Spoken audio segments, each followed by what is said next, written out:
Hello, my name is Professor Nick White. I am a professor of tropical medicine. I live and I work in Thailand in Southeast Asia, and I'm based at Mahidol University. But I also work in England, and I'm also based at Oxford University. And I conduct research on infectious diseases in poor countries, particularly diseases like malaria. I'm here today as part of a working group convened by the Council of the International Organization of Medical Societies.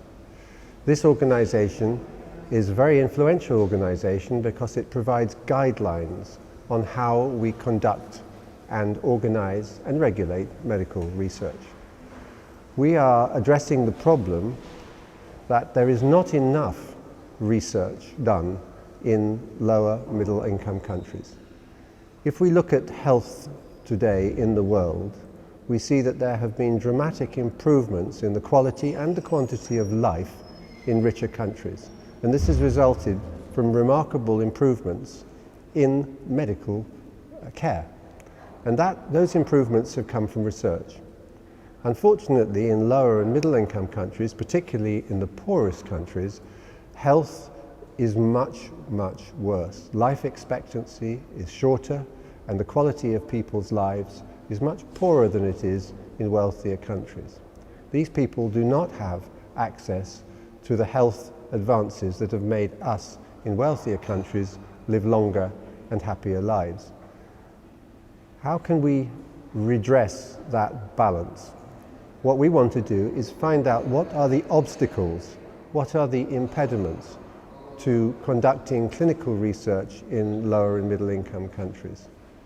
We want to facilitate research. We want more research to be conducted on the problems of low income countries so that we can improve their health of people through advances in medicine, and that these people's lives and the quality of their lives and the length of their lives will be extended. This is an ambitious objective, but we think it's feasible, and we are studying over a period of a few years the landscape of research and the current status of research and how research is regulated and operated, and trying to identify things that will make more research conducted in poorer countries and make it easier to do that research, and therefore we hope this will translate into medical advances which will improve the quality and the quantity of life in low middle income countries.